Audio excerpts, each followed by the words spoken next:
Good morning, true crime friends. How y'all doing? Listen, today we need to talk about LaToshia Daniels trial day 2.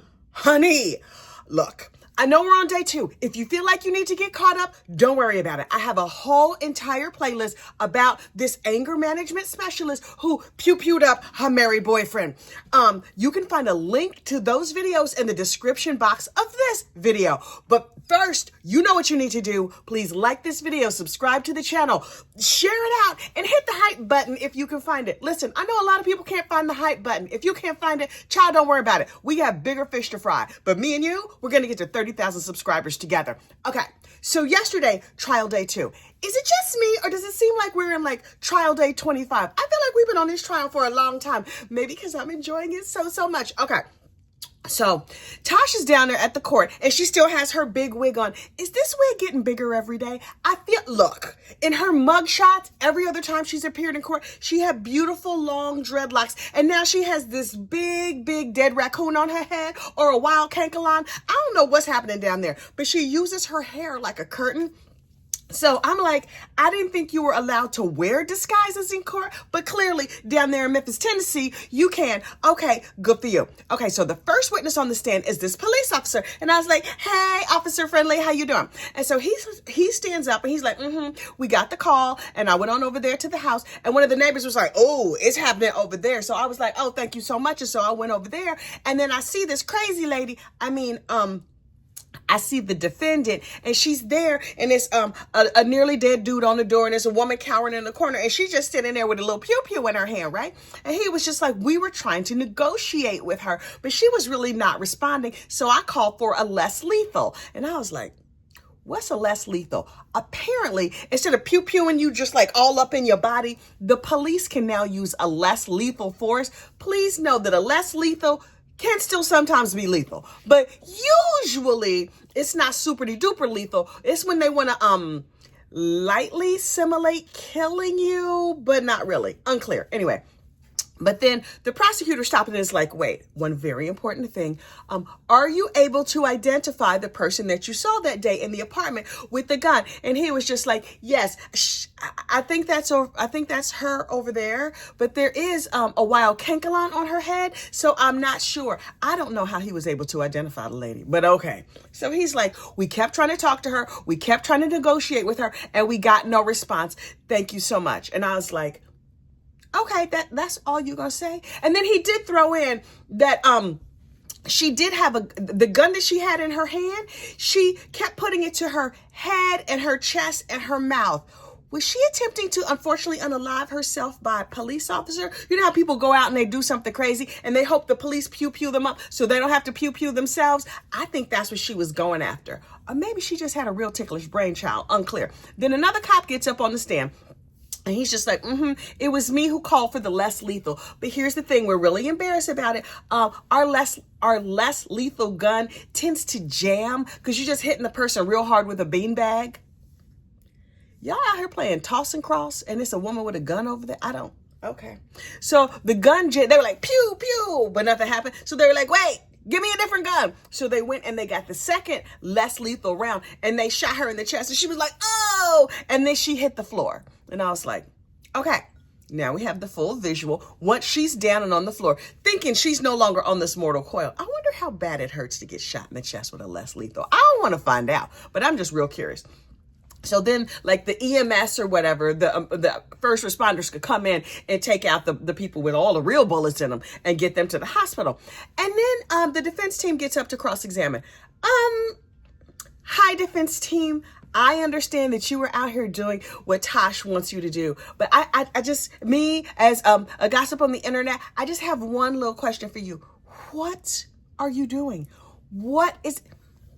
The defense lady seems really nice. And she gets up and she asks really nice questions. I have no idea what her point is. No earthly idea. She's just like, hi, officer. When young Tosh was over there with the pew-pew in her hand, did he threaten you? And he's like, did she threaten you? And the cop was like, no. And then she was like, right, you asked for the less lethal force. And I was like, isn't he the second officer to get up here and say that he asked for the less lethal? And the police officer was like, yes. Okay, these are questions from the defense team. Okay, great. Then the lead investigator takes the stand. And I was like, okay, we're going to go through all this information that we already know, but that's fine. The lead investigator lets us know he's there to collect evidence. He collected bullets. He collected the gun. And then it was his job as the lead investigator to trace the gun. No, he didn't like draw a picture around it like I was thinking. He had to figure out where the gun came from. And so he figured out that the gun came from this, like a sporting goods store in another town. I believe in Arkansas, Arizona, you know, when I'm over there in Idaho, I don't know where it came from, but it came from like the local community. And so he goes to the gun store and he gets a video of the gun purchase. And I was like, okay, so this might be interesting. Let's see. This video was fascinating to me. This is what you have to understand. LaToshia, in her former life, oh honey, she was pulled together, long, beautiful hair, stiff spine. She has on her dark sunglasses, a nice outfit, a blazer, and she sachets into the gun store like she's walking a runway. You know what I noticed in this video? Her pants were pressed. She got up in the morning and took the time to press her pants, or she chose a pair that was pressed from the dry cleaners or something. She looked all pulled together. Great outfit. I was like, oh, where'd you get that outfit from? Did you put that together yourself? Do you have like an Amazon board that I can, oh, that's not what we're here for. Okay, fine. But she looked good. She sashayed in and she bought a gun. Okay, great. Then on cross-examination, the very, very nice defense attorney just recapped everything that we learned on direct. Right. So you're the lead investigator, you say, and you collected evidence. You say, oh, that's fascinating. And she bought a gun and her pants were pressed. Wow. Okay. Terrific. Listen, a couple questions for you. When she went into the gun store, what did she have with her? And the police officer was like, a credit card? I don't know. She's like, right. She only had keys and like a couple of cards, right? No purse. Is this evidence? Are you bringing out some details that you're going to string all together later and it's going to make sense to us? Because right now it's not making any kind of sense. But okay, I understand that your crazy behind client wants you to pursue this line of questioning, I guess, although I don't know why. This defense attorney did bring out that the gun was purchased at 4:30 in the afternoon, and the police did not show up on the scene of the pupuation until like 11:30. So she had a couple of hours to think about it. Okay, good for her. We also learned. Now, keep in mind, Brodus is dead, so he's not going to tell information about himself. Natasha, whatever, Tasha, you know, she all ticklish of the brain and stuff down there at the jail. And so she's not giving a lot of information. Honey, as soon as this story hit the news, the curtain twitchers in the neighborhood commenced to calling the police. They was like, boop, boop, boop. Hey, police, hey, listen, I'm one of these heifers that he was talking to, and I got news for you. Y'all, the way I love a nosy unnamed source. These are the other women that were in Brodus's book group. Remember, he had that book group. He wanted his girlfriend and also his wife to read this book called The Ethical Slut. This is apparently like the polyamory Bible. If you want to have an open marriage or whatever, there are rules to this. And if you read this book, you can find out the rules. Well, Pastor Perry liked this book so much that he formed like a little chat group on a website called Marco Polo. I think it's an app. I was not familiar with Marco Polo, but the way it works is that somebody posts up a video on a topic and then you respond with the video and people go back and forth. Brodus Perry, the victim in this case, was in like a little chat group. It was him and a bunch of women reading this book called The Ethical Slut. Keep in mind, this man is a minister. Was he thinking of starting a polyamory ministry down to the church? Y'all was going to have like ethical slut prayer night? I don't know how that was supposed to work. But one of the ethical sluts was like, hey, police, hey, we got these videos, right? I know y'all probably trying to get in his phone. The wife don't have the password because of course he don't, because you know he got many secrets. But I got my version of the videos. You want them here you go. And so the ethical sluts, I'm not slandering them. I'm just saying that's what they are called. The reporters. I don't know what they are. These ladies were like, yeah, here's a bunch of videos that he was posting online. 30 plus videos. So that's how we got all those videos where he was sharing his thoughts and feelings. They didn't get them out of his phone. They got them from like the ladies from, the little chat group. And then the chat group ladies was like, also, do you know about cigar bars? If you go on down to such and such cigar bar, he has a locker down there. You might want to check it out. Wait. Now, there's a local restaurant. There's actually a couple local restaurants in town here where you can buy a locker. And generally what you do is you buy your favorite expensive alcohol or whatever, and you put it in your locker. So whenever you go to that restaurant, your favorite drink, usually something that the bar doesn't stock, is already there. You just get your little key and you open your locker and you could have your drink and then you could put it back. It also encourages you to go to that restaurant more often. Okay, good for you. Apparently the same is true of cigar bars. The church I grew up in, folks was not allowed to smoke or drink. This a new day in religion because But this pastor had a locker down to the cigar store that included, I imagine, cigars, but also a gun. Okay. Wow. I did not know that. Also, people who of the internet, please know there is no other woman confidentiality. Because these other side chicks was out here like, hello, police.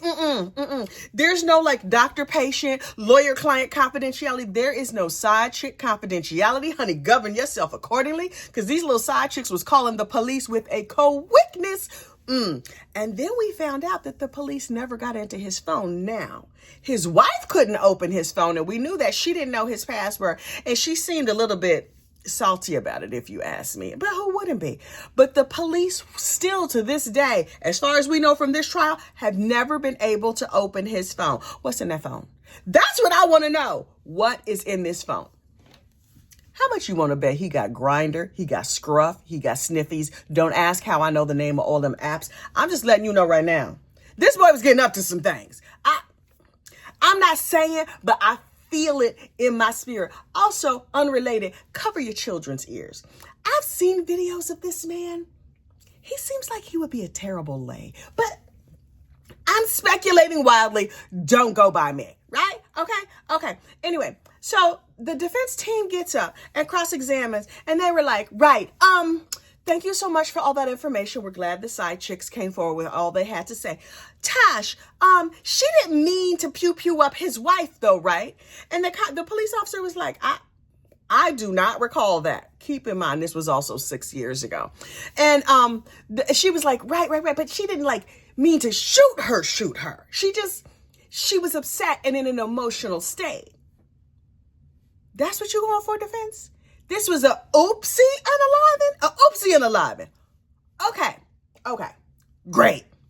Then this detective gets up there and he's like, I'm the detective. Don't mind my bowl cut. I took pictures. And I was like, okay. He was like, I took pictures of blood and shells and I took pictures of the cars. Okay. And then the defense attorney gets up and is like, hi, so nice to see you. I'm here to cross-examine you.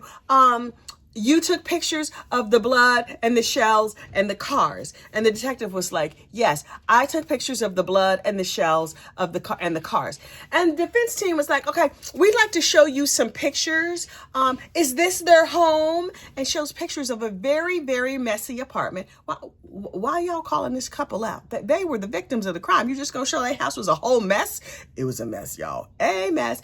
Nobody has to be a perfect housekeeper. There's no requirement for that.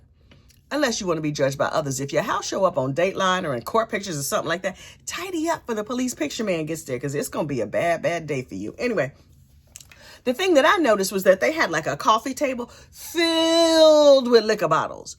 Oh, this is a new church. This not the church I grew up in, but okay. During the course of the pictures, it's revealed that these homeowners, Brodus Perry and his wife Tabitha, also had a gun because the picture man took pictures of their gun, but their gun was unloaded, so they couldn't even defend themselves. Okay, I'm not sure what this defense is trying to do. Then next, the state calls the gun store manager, and he gets up there and he explains the process of buying a gun. You come in, you get money, you have money, you say, hey, I'd like to buy a gun. And they say, great, fill out some paperwork and blah, blah, blah. And then this was really interesting to me. All the other witnesses were called to identify Tosh by pointing her out. I don't know if this gun store owner could not identify her with that dead cat on her head, or if he never met her face to face. He did see her as the manager. He saw her on video. So they showed a picture of her sashaying into the store like it was a runway. And they were like, is this the picture that you saw of the lady who bought the gun? And he was like, yes. So he identified her from the picture. This man drove 2.5 hours. He said it was a 2.5 hour, 3 hour drive to get down there. He drove 2.5, 3 hours for this real quick court examination. Child, this could have been a Zoom. This might have been able to be an email. And then the defense attorney gets up at her cross-examination. I was like, oh, we would like to take another bite of nothing burger, please. Thank you so much. And so she's like, hi, I'm representing the lady over there with the dead wildebeest on her head. I just have questions for you. Do you sell guns? Ma'am, why are you here? And she's like, right, you sell all sizes of guns, right? And he was just like, uh-huh. She's like, itty bitty guns and great big guns and cheap guns and expensive guns and all different colors of guns, right? You sell guns. And he was like, yeah. And she's like, okay. I have a question for you. You have a blue gun? I heard that there's a blue gun at the store and it's a little bit more expensive. And he was just like, uh-huh. And she's like, okay, great. One last question. When young Tosh over there, with that marsupial on her head, when she came to your store, did she use a fake ID or no? And he was just like, no, she used a regular, real ID. And the defense attorney was like, okay, thank you so much. I'm so confused by this case. Please don't get it twisted. I'm kind of living for this case, but I do not fully understand what's happening at all. Then they take a lunch and I was like, okay, they're going to take an hour. 2.5 hours later, Memphis, things run slow in Memphis. So slow. So then the medical examiner gets on the stand and I was just like, hey, medical examiner, how you doing? And then she had that real TT for us, right? She was just like, Reverend Brodus Perry, that's not how she said it, but that's how I'm saying it. Reverend Brodus Perry was pew-pewed up 5 times. And I'm going to take you through every bullet that went in his body. And I was like, okay, tell me every single thing. Okay, so GSW, that's a gunshot wound. GSW number 1 went into his head. And it fractured his head and his eye. Ooh, that sounds painful. It injured his brain, his mouth, his tongue, and his jaw. And then it partially exited from his jaw. Ouch. Then there was a group of 3 shots that went into his belly. Okay. Also, after you already got a real bad headache, now the heifer's over here pew-pewing you up all in your belly. And it injured his intestines, his liver, his adrenal gland, and it split his kidney in half. Them bullets was mad. I don't know, exactly how bullets were, but that was split the kidney in half. I didn't know a bullet could do that. Okay. That bullet lodged in his spine and in his hip. This sounds like a very painful situation. Last but certainly not least, there was a bullet in his buttocks region that landed in his lower back. Young Tosh literally popped a cap in his ass. Y'all. And then he had a graze wound on his left wrist, which tells me he's like, wait. And she was just like, pew, pew, pew, pew. And she shot him up real good. Them bullets was mad. This lady was mad. Her anger was not well managed. It just was not. I understand she's an anger management specialist and all this stuff, but her anger was not well managed. Anyway, so and the defense attorney out here doing the Lord's work was just like, so, but what was the cause of death? Shootation in the first degree? What, ma'am, he was shot 5 times. What do you mean? What was the cause of death? And the medical examiner was like, right, homicide. That means death at the hands of another. And the defense attorney was like, right, but even though it was death at the hands of another, you don't know what her intent was. That bullet in the head told me all about her intent. What she like? She slipped on a banana peel and was like, oops, and accidentally shot him in the head and then shot him 5 more times, then shot the wife and then tried to get shot by the police? What? I'm so confused by this case. And so then the defense attorney was like, but which one was fatal? Like, which one was fatal? The medical examiner was like, half of all of them. What? I did the autopsy. That's how you know it was fatal, because I did the autopsy of the autopsy. Like, what are you talking about? And the defense attorney was like, right, but that kidney shot, that would not have been fatal. What are we doing? The medical examiner was like, right. So let me explain this to you like you're a 5-year-old dum-dum.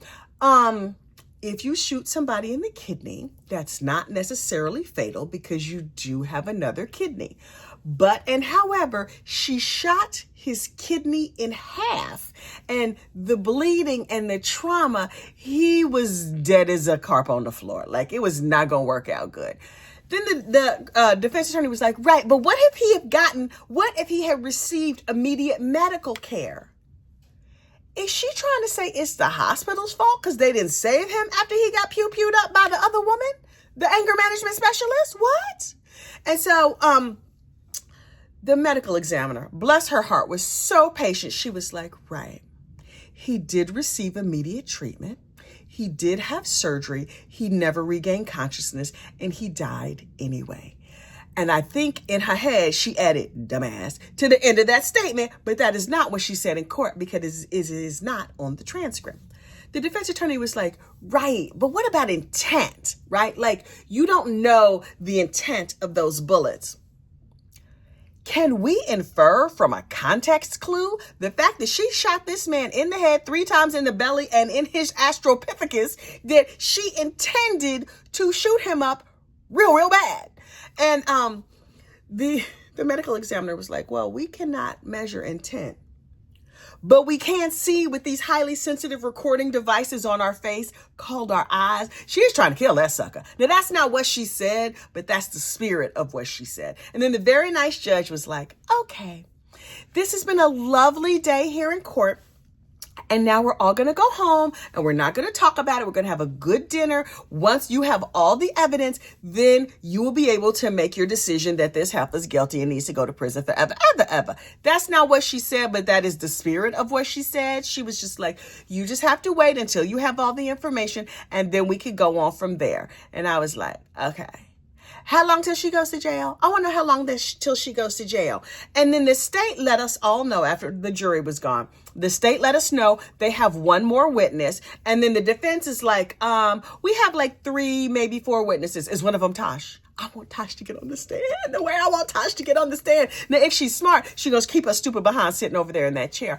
I want her to get on the stand so she could talk about all of her learning and the fact that she's a therapist, the fact that she has written 2 books while in prison. Not 1, but 2. She got things to say, and she wants to talk about help and healing and how you can heal by shooting people 5 times in their living room and popping a cap in the shoulder of their wife. I don't know that that's what it says in the book, but I feel like that's what it should say in the book. How to exercise your anger with a Ruger that you bought down to the gun store. I don't know. You know I'm going to be following this case today. Oh, yes, I'm going to be over there on Real Talk Bougie with Francoise. Good morning, Francoise. Good morning, Bougie Gang. So join me in the chat over on Real Talk Bougie. We're going to see what happens on trial day 3. And you know how we do. I will see you next crime.